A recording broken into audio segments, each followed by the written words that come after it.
Olá, caros colegas, tudo bem? Boa noite.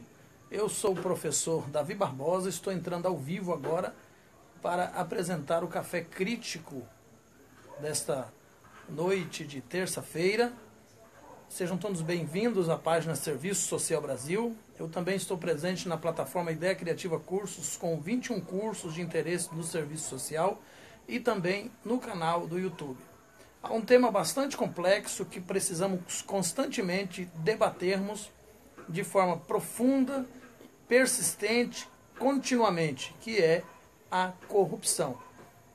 A corrupção no Brasil não é o maior problema hoje que agravam o erário dos cofres públicos, mas precisa ser debatida. Ou seja, a corrupção não leva nem 1% do PIB anual. O que mais leva o dinheiro do PIB anual é os juros da dívida pública. Contudo, isso também acontece em função da corrupção, ou seja, de interesses primários, em função dos interesses individuais, em detrimento dos interesses coletivos. Boa noite, Eliane. Boa noite, Isabel. Eu postei hoje que se você vende ou troca seu voto por favores, você não tem o direito de protestar contra a corrupção, já que você é o principal dos corruptos. Eu já falei aqui nessa página também que os principais responsáveis pela corrupção no Brasil são os eleitores. Também já argumentei aqui nessa página que os genitores da corrupção são os eleitores, que utilizam o seu direito de escolher o político, que é o voto,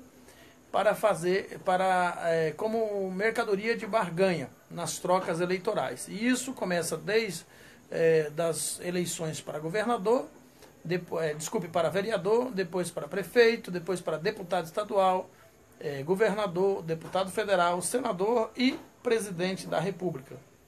Essa é uma cultura comum no Brasil.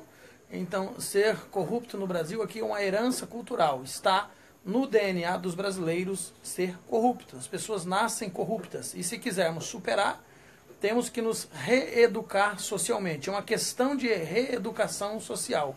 É uma questão de superação de comportamento. Boa noite, Lacita, Jusilene Silva, São Luís, Maranhão. Um abraço para vocês aí do Maranhão. É uma questão de superação de culturas arcaicas, de fatos sociais, de senso comum, de comportamento.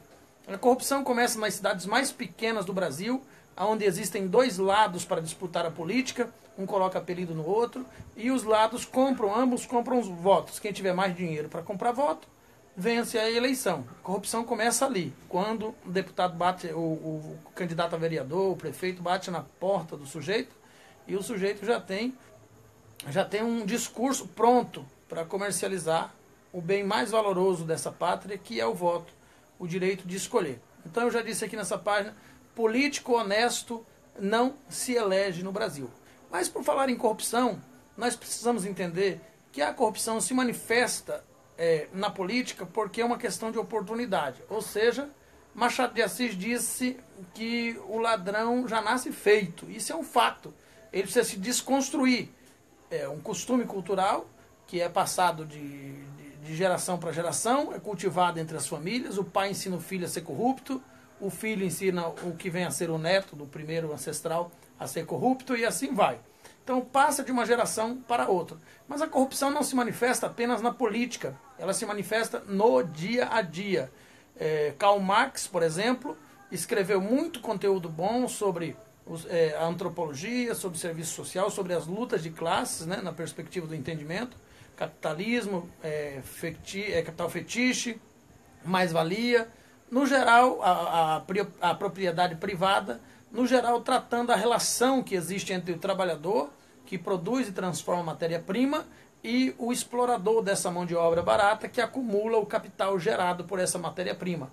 E ele foi muito profundo nessa perspectiva, mas ele não conseguiu, dentro do seu debate, argumentar sobre a ética na luta de classes. Ou seja, Marx não fundamentou a ética na luta de classes, de modo que a luta de classes não tem ética. Nenhuma luta de classes não tem ética. E por isso ela pouco alcança algum objetivo, ou pouco logra algum resultado positivo, pois farinha pouca, meu pirão primeiro. Então nós temos hoje a direita extrema no Brasil, muito prejudicial, a esquerda extrema também extremamente prejudicial, o que leva a vários embates e debates não trazendo nenhum proveito. Eu já disse muitas vezes aqui nessa página que os países que estão dando certo não são aqueles que são hegemônicos de uma ideologia, de uma ciência, de um pensamento, mas aqueles que aproveitam as melhores partes das ideologias e aplicam.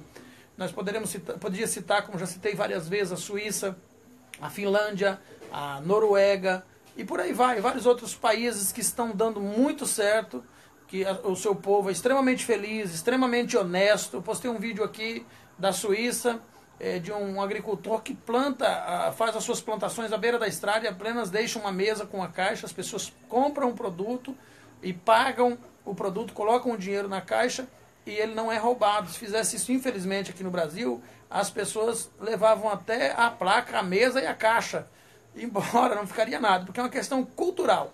E isso só é possível através da construção de uma nova ordem societária, de um povo que pense diferente, que não seja tão individualista, que pense um pouco mais na coletividade, que pense um pouco mais no seu semelhante. Isso só é possível através de um comportamento que leve em conta que o que eu fizer para o outro, automaticamente também vai me prejudicar. Isabel, depois me chame lá no WhatsApp que eu te falo sobre a minha agenda, tá bom?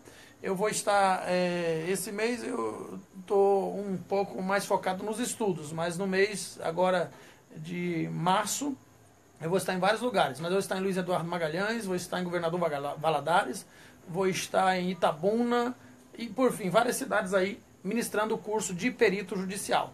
Mas voltando para a nossa questão. Então, a corrupção, ela permeia o dia a dia. É um dinheiro que sobrou no Fundo Municipal de Assistência Social, que é rateado entre os coordenadores do CRAS e do CREAS. É corrupção.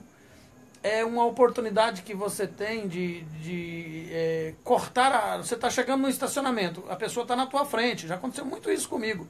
Aí o outro espertinho vem com o carro com tudo de lá para cá e entra na tua vaga, corta o teu lugar, se achando o esperto. Só que ele foi desonesto, porque já estava em função, já estava em evidência o fato de que eu estava me dirigindo para aquela vaga. E por aí vai. O comportamento, por exemplo, de se sentar nas vagas que são reservadas para idosos, grávidas e pessoas com deficiência num ônibus. São várias atitudes que levam a pessoa. Por exemplo, a luta de classe, ela manifesta a falta de ética, que também é um tipo de corrupção. Eu postei uma imagem hoje aí na página, falando sobre a professora que salvou 3 crianças do incêndio e por fim morreu queimada em função das queimaduras que teve por causa daquele incêndio, comparando com a Anitta. Algumas pessoas saíram em defesa da Anitta.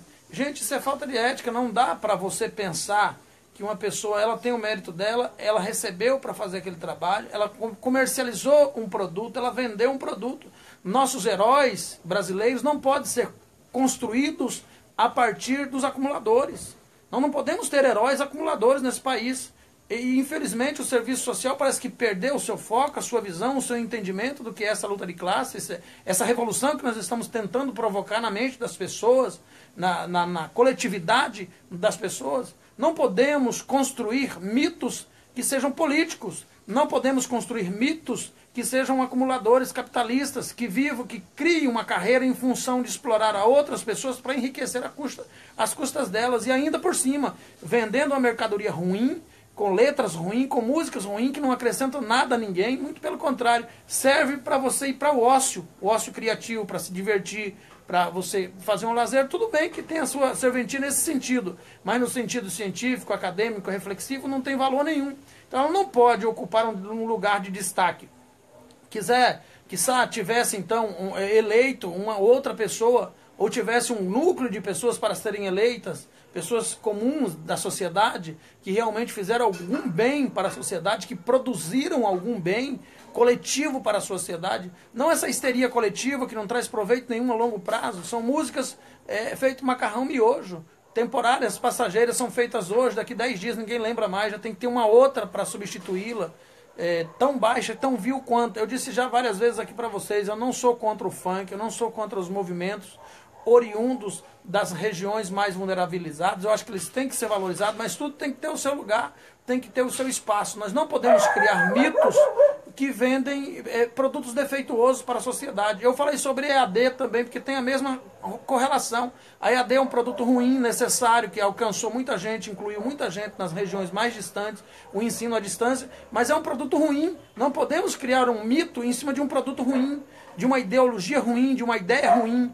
Não podemos, isso, apesar de nós defendermos o direito das pessoas terem essa cultura, há um pressuposto de que ao incluir uma pessoa no mundo do trabalho, ao incluir uma pessoa num projeto de superação do seu estado de alienação, ela também tem que ser levada à reflexão. E não há como levar uma pessoa à reflexão ouvindo uma música que tem 4 palavras, e só tem 4 palavras ou 5 palavras, ou uma música que não tem letra reflexiva nenhuma.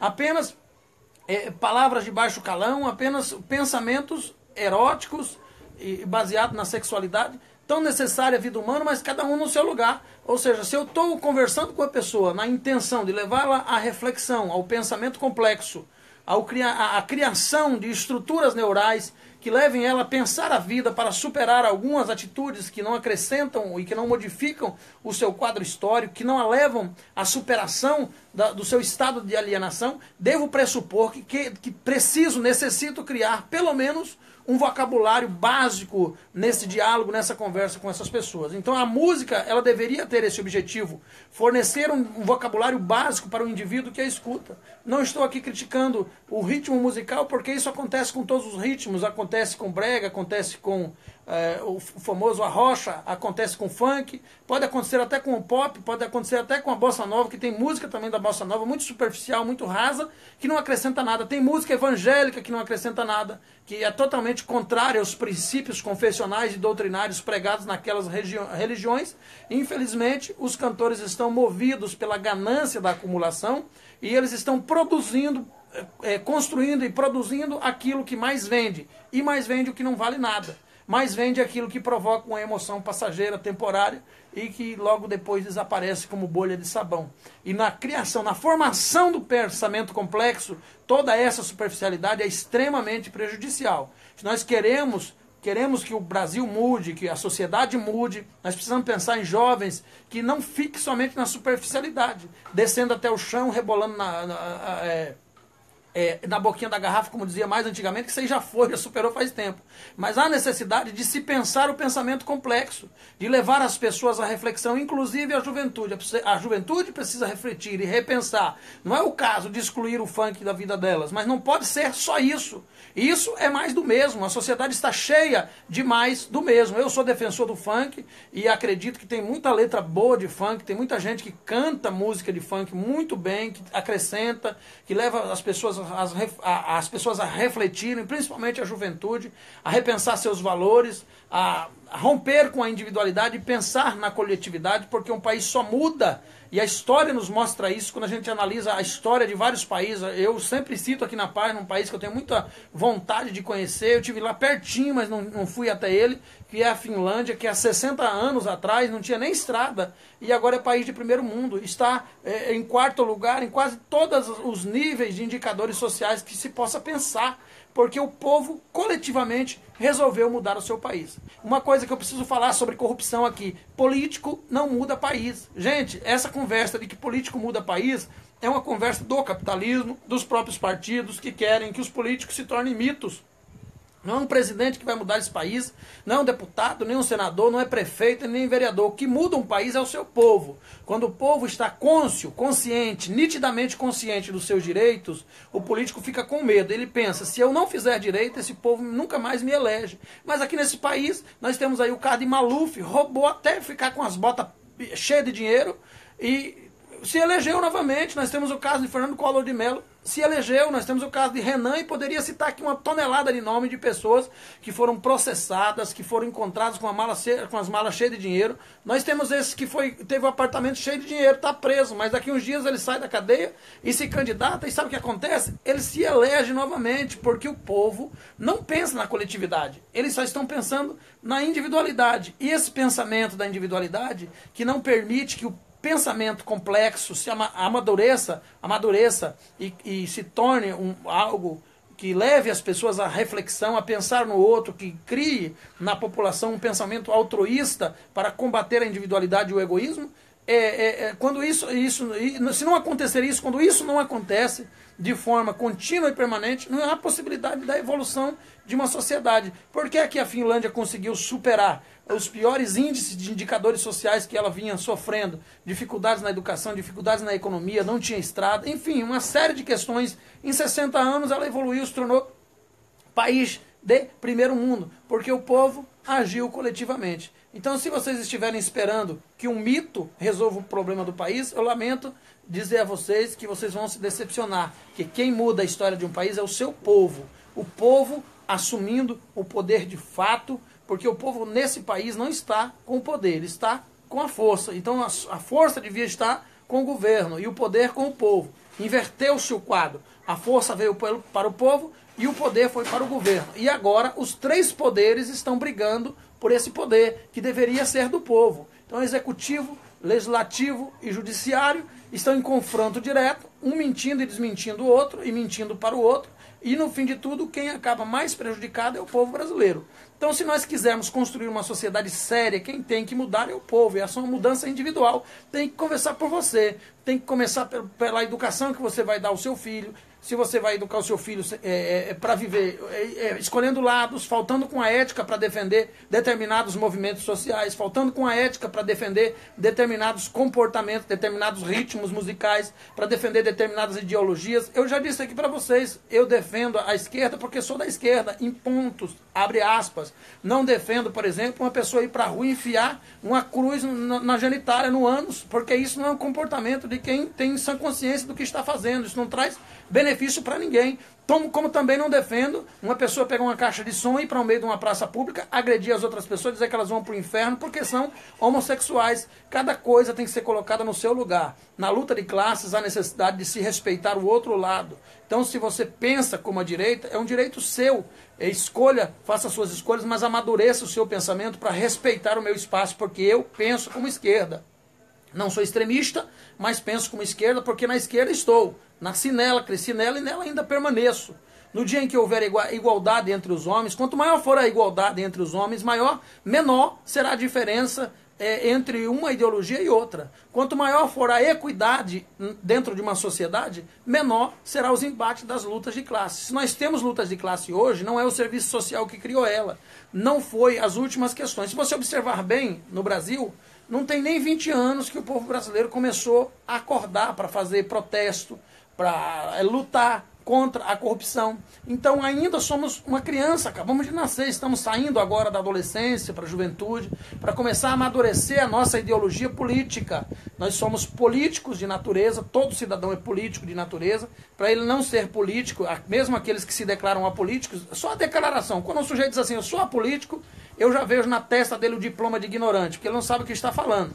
Porque você mora na cidade, você consome água, você consome energia elétrica, você assiste televisão, tudo isso é fruto de uma administração pública, da polis, de uma cidade que é de onde vem a origem política. Você pode ser apartidário, não pertencer a partido nenhum, isso é um direito seu. Agora, se você quiser que é apolítico, meu filho, você já tirou diploma de tapado, de quem não sabe nada do que está falando, de ignorante, totalmente raso, superficial na sua argumentação. Que morou, agora, se você se tornar aí um profeta, e morar aí numa caverna lá e não usar nada da cidade, nem o sal da cidade, tirar o seu sal lá de dentro de uma lagoa, fazer alguma coisa nesse sentido, não utilizar nada produzido pela coletividade, aí você pode dizer, eu sou apolítico. Do contrário, você não tem esse direito. E ao dizer isso, você acaba adquirindo aí, tirando para ser promovido para o status de ignorante político e não de apolítico. Então, voltando para a nossa questão, isso também é corrupção. Porque quando uma pessoa está dentro de uma sociedade, ela tem a opção de fazer uma escolha por um lado ou por outro, e ela se omite, mantém-se neutra, essa omissão também é corrupção. Porque se você vê alguém sofrendo e você não faz nada a favor para ajudar ou para criar uma situação que pelo menos denuncie aquela agressão, aqueles maus tratos ou aquele sofrimento, você é omisso. E a omissão também leva à corrupção. Ou seja, trocando em miúdos, omissão também é corrupção. Então nós temos aqui o quê? O que é que nós entendemos hoje? Que no Brasil não temos nenhum político que não seja corrupto. Porque, no mínimo, ele sabia o que estava acontecendo. Agora, partindo da perspectiva do entendimento ideológico e científico, precisamos também respeitar a questão dos três poderes. Porque quem tem que investigar, julgar e punir crime de corrupção é o judiciário, não o executivo e nem o legislativo. Que fique isso bem claro para não criar celeuma aí no entendimento do que seja política. Então a corrupção está entranhada. O que é que podemos fazer? Nós temos que, diariamente, observar dentro da nossa perspectiva da luta de classe e não defender aquilo que está contra a ética. Se faltou com a ética, eu tenho um cidadão aqui nessa página que de vez em quando ele entra fazendo umas críticas assim, sabe, tão sem fundamento nos posts que eu coloco, tentando usar Karl Marx para justificar, por exemplo, as pessoas saqueando um caminhão de pneus que estava na beira da estrada, que o carro bateu, os pneus ainda estavam amarrados, nem tinham se esparramado de cima do caminhão, ou seja, ainda não estava declarado como mercadoria perdida para que eles pudessem pegar. O motorista estava dentro do caminhão, ainda morto, ainda vivo, quando eles começaram a cortar as cordas do caminhão para levar os pneus embora. Ou seja, se pelo menos eles tivessem tentado dar socorro ao caminhoneiro, tentado tirar o caminhoneiro, aliviar o sofrimento dele, eu até que poderia entender, não, tudo bem. Mas não, eles nem olharam para o caminhoneiro, eles foram direto nos pneus, cortando as cordas e carregando os pneus, e tinha gente ali com um carro Hilux Zera, encostando, enchendo de pneus para carregar, e o sujeito vem comentar na postagem que é o resultado das expressões da questão social. Gente, a gente entende, mas não defende o resultado das expressões da questão social. Entender é uma coisa, mas agir dentro da ética não é defender o que acontece em função. A gente entende, procura encontrar caminhos para incluir esses sujeitos, para levá-lo, a tentativa de construir a superação do seu estado de alienação, a viabilização do direito social, civil e político desses sujeitos. Agora, defender esse tipo de comportamento, não. O serviço social é o quê? Uma profissão que defende, que indistintamente se tornou defensora de criminosos e pessoas que praticam crimes e atos infracionais. De onde se tirou isso? De forma nenhuma. Em uma situação em que eles estão tendo seus direitos humanos violados, aí sim nós vamos entrar em defesa deles, em função da violação do direito humano, dos direitos humanos, mas não em função do crime que ele praticou, não em função do ato infracional que ele cometeu. Uma coisa tem que ficar bem clara e distinta da outra. O serviço social não é é uma profissão de defensores de bandidos e criminosos e pessoas que praticam atos infracionais. Agora, mesmo ele sendo uma pessoa que cometeu um crime, um ato infracional, ele tem direitos humanos. E se esses direitos forem negados, aí o serviço social tem que entrar na luta para defender esses direitos. Mas eu não posso me esquecer também que Karl Marx também pontuou a respeito da propriedade privada, no sentido da negação da propriedade privada, mas na defesa do bem comum. Ou seja, o bem comum é o bem coletivo que pertence a todas as pessoas. Quando alguém defrauda o bem comum de uma pessoa, ele está defraudando, prejudicando toda a coletividade. E em defesa do bem comum de todas as pessoas, nós temos que defender a coletividade. Ou seja, se nós não pontuamos de acordo com, ou seja, não defendemos os valores éticos que permeiam toda a coletividade, pelo fato de estarmos prejudicando uma pessoa na individualidade, também estamos prejudicando na coletividade. E então, baseado no princípio da ética e da honestidade, no combate à corrupção, o único instrumento para combater a corrupção é a honestidade. E aí nós temos algumas pessoas que vivem do pensamento saudosista e dizem, antigamente não era assim. Como que antigamente não era assim? De onde é que se tirou a ideia que antigamente não havia corrupção? De onde é que se tirou a ideia que antigamente as pessoas eram boas? Se você observar, você vai para a África, tem o apartheid, os brancos explorando os negros. Se você vai para a Europa, tem a escravidão. Você vem para o Brasil, os portugueses chegam no Brasil já escravizando os índios, trazendo espelho para trocar por ouro, trazendo quinquilharias para levar diamantes que tinha do Brasil, explorando os índios. E divide o Brasil em 14 pedaços aqui, e viram as capitanias hereditárias, depois vira 70. Termina as capitanias hereditárias, onde 70 pessoas eram donas do Brasil e o resto eram escravos. Aí começa o ducado e o baronado. E o baronato, né, que eram duques e baronesas, que ficaram aí uns 140 sendo dono do Brasil. O resto era o quê? Explorado. Aí termina o ducado, começa o coronelismo. As pessoas dizem, antigamente as pessoas eram honestas. Um fio de bigode valia. Onde é que estava isso? Quem foi que viu isso? Onde é que história? Isso é fantoche, isso é fato social, é senso comum. E eu vou lhes provar por quê.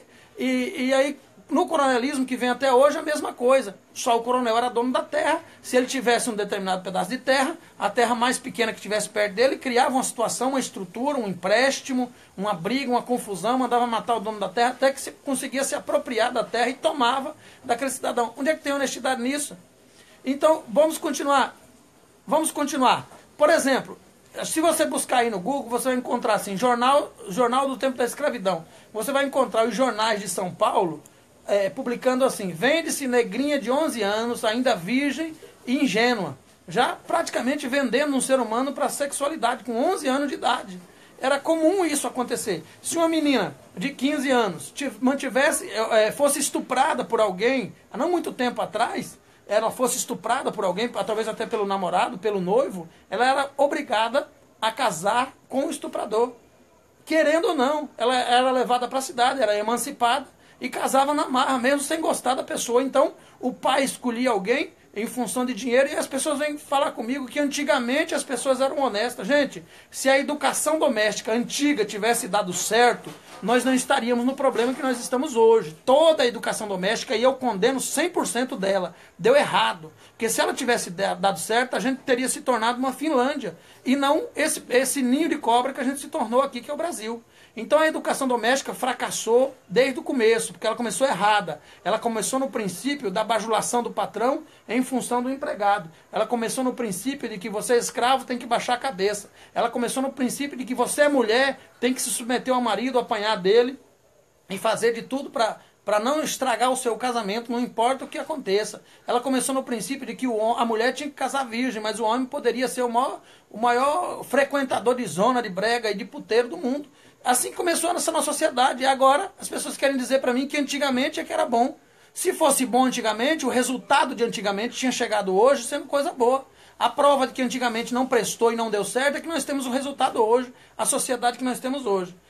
O princípio, por exemplo, outra questão que também leva à corrupção, é o mesmo entendimento. As pessoas defendem escolas militarizadas. E aí eu pergunto, então, nesse caso, você quer que o seu filho seja educado para ser subserviente, para ser explorado por outro. A outra questão, a educação no Brasil, que tem origem, por exemplo, na escola pública, extremamente deficitária, que não forma pessoas. Enquanto que as pessoas que têm um poder aquisitivo melhor, elas estudam nas escolas particulares e já vão, quando termina o ensino médio, quem tem condições de estudar numa escola particular, já é praticamente uma pessoa formada de nível de ensino superior. Já sabe muita coisa, conhece a língua portuguesa, a maioria conhece uma língua estrangeira, já é poliglota, domina matemática. E quem estuda na escola pública não sabe sequer as 4 operações de matemática, não conhece as classes gramaticais da língua portuguesa e arranha umas 3 ou 4 palavras de inglês ou de espanhol. E aí vai disputar a faculdade com essa mesma pessoa. E aí vem alguém dizendo para mim que as cotas, esse pensamento é um pensamento da corrupção. Então, tem muito negro, ou afrodescendente, como queira dizer aí, que está agindo com um pensamento corrupto por defender a chibata que espancou seus ancestrais. Por defender o patrão que, há não muito tempo atrás, mandava cortar os peitos dos seus ancestrais. Mandava arrancar a ponta dos seios dos ancestrais, mandava cortar a ponta do pé na parte da frente, que era para ele não poder correr, para não poder fugir. Muitos mandava furar o calcanhar com ferro quente para botar algema, e por aí vai. Então, tudo isso são pensamentos de corrupção. Agora, o que leva a pessoa, quando a pessoa vai à reflexão, ela começa a pensar, a refletir, ela pensa, nosso passado não prestou. Nós estamos evoluindo, mas precisamos tomar cuidado para não evoluir para pior. Nós precisamos evoluir, mas a evoluir corrigindo os erros. Nós defendemos os movimentos sociais LGBT, mas não fomos nós que criamos as famílias homoafetivas. Elas sempre existiram. Se você analisar as descobertas arqueológicas, elas existiram na Grécia, na Roma. Se você analisar as histórias bíblicas, elas existiram na Bíblia. Elas existiram no período antes da Bíblia, na Suméria, em todos os lugares. o que está se acontecendo? A evolução das relações sociais está identificando que existem organizações familiares diferentes e que precisam ser reconhecidas. Elas sempre existiram, elas estavam aí, sempre foram perseguidas, sempre foram segregadas, mas elas precisam ser reconhecidas, assim como as famílias monoparentais, ou seja, família que é sustentada só por um dos genitores, que é mantida só por um dos genitores. Nós temos no Brasil mais de 45 milhões de mulheres, chefes de família, que sustentam, que são pai e mãe ao mesmo tempo, e que precisam ser reconhecidas como famílias e tratadas como famílias, respeitadas e empoderadas como famílias. Nós temos então aqui no Brasil a possibilidade de melhorar esse país, mas o começo de tudo isso é na individualidade e não na coletividade. Para resumir e finalizar esse vídeo, que fique bem claro, político nenhum pode mudar a história de um país. Quem muda a história do país é o povo. E essa mudança começa na individualidade. Pode começar por mim e por você. Muito obrigado. Tenham todos uma boa noite.